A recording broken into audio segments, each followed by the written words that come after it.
What's good, LNU Duelists? One more video on this OTS Championship. Today we got my boy Sword back. Hello, this is my deck profile of Gate Guardians at the OTS Championships. So how'd you do, bro? I got top 8 with this deck, somehow. Shoot. And I know you've been brainstorming this strategy for a while now, man. Like, it's an original strategy, so tell me about it. Well, the strategy evolved from just like a YouTube combo with Endymions to Kashtira Endymions to a new engine that I decided to do. And it has shown results pretty well. Hey, well, shoot, let's get right into the video, bro. So first off, we'll start with our 3 basics: Kazujin, Suijin, and Song of the Thunder. These guys, for the rest of the video, I'm going to call them the gate pieces, and they're the main focal point of the deck. For those who don't know, these monsters' effects are basically just if it's targeted for attack during damage calculation, make the attack 0 of the opponent's monster. It's a target, and it's pretty alright, I'd say.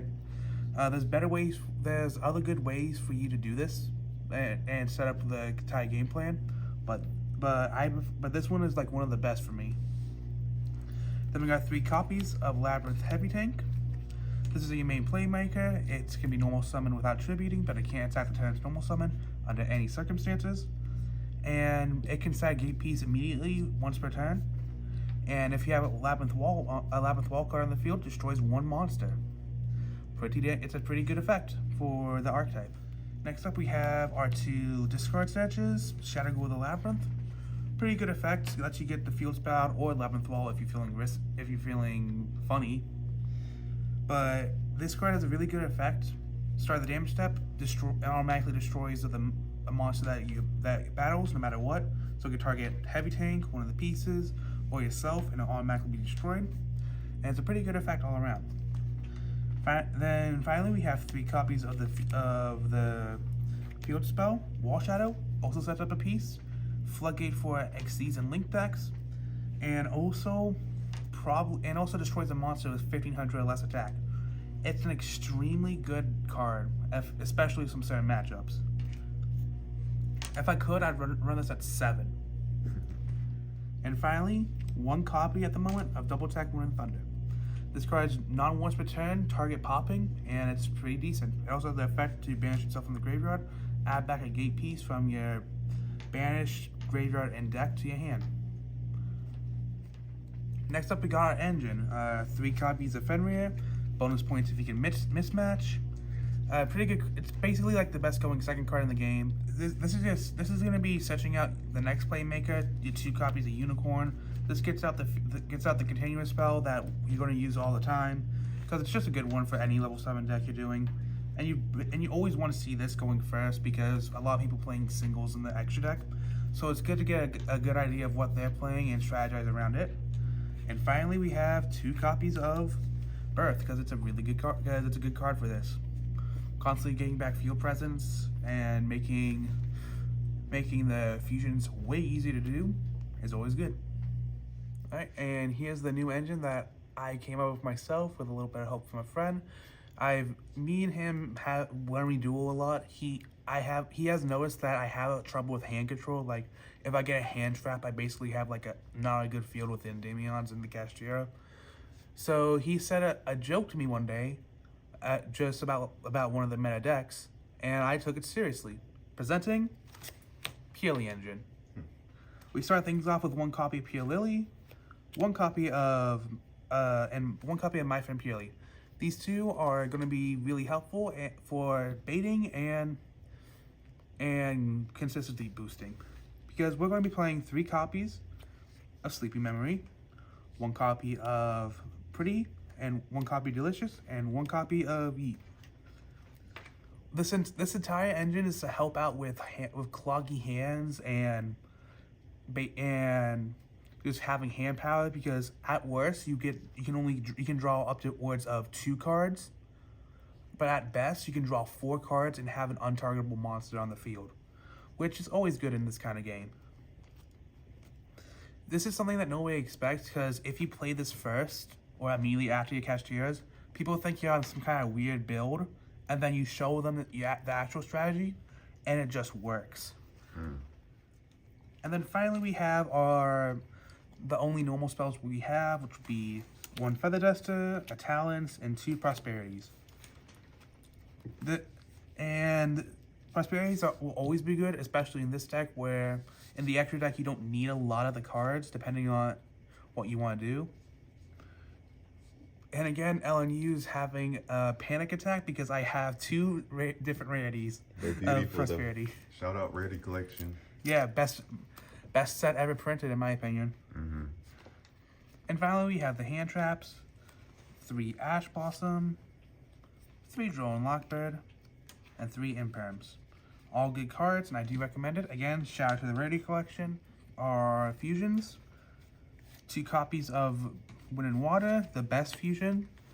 Once per chain, twice per turn, spell or trap effect negate is always going to be good.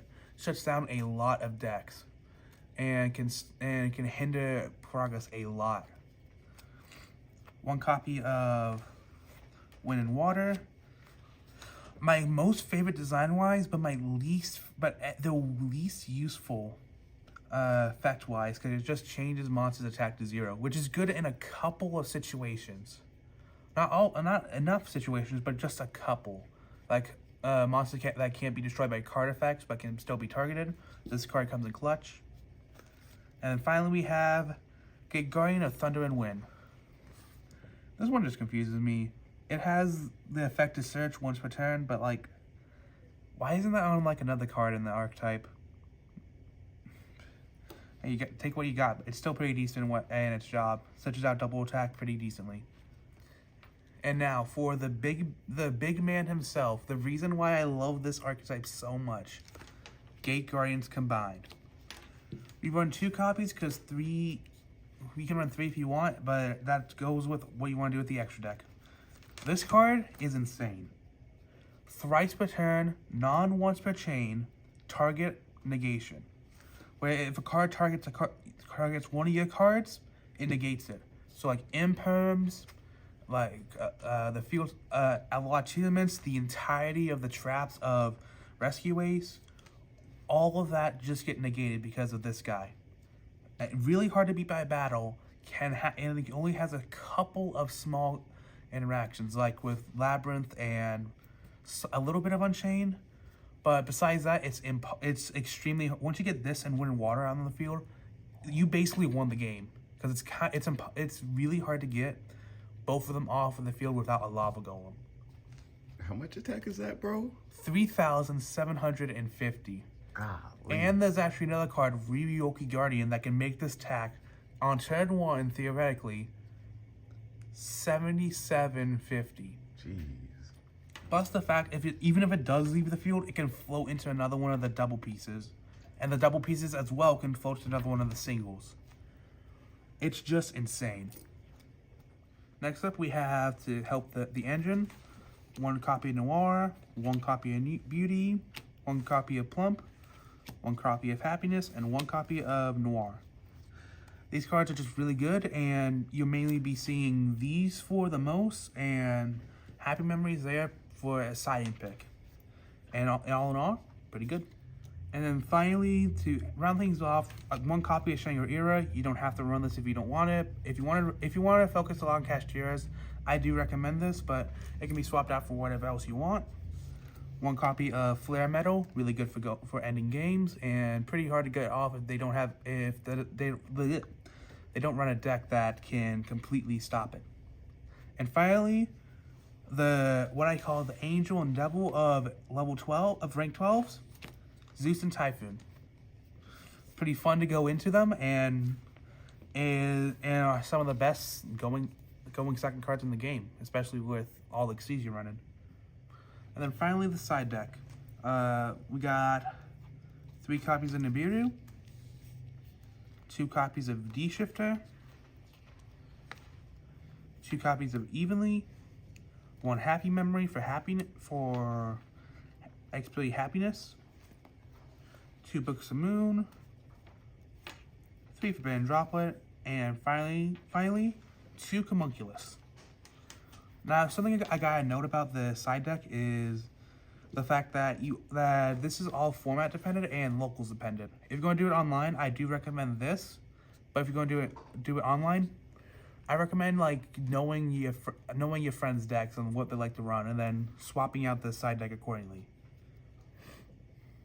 All right, bro. Thanks again for the deck profile. At this point, you have any shout outs or any final thoughts on the deck? Shout outs to Gamescape and Eleanor Edulis for letting me do this. And also shout outs to some of my friends who have kept me going and have become, I wouldn't say mindless to the archetype, but are now addicted to it, to hell and back, and trying to make their own builds. And I do have like I do want to go for a little bit about the deck, if that's okay with you. Sure.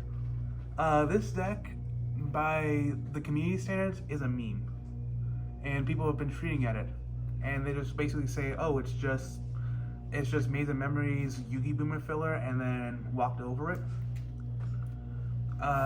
But I saw more in it.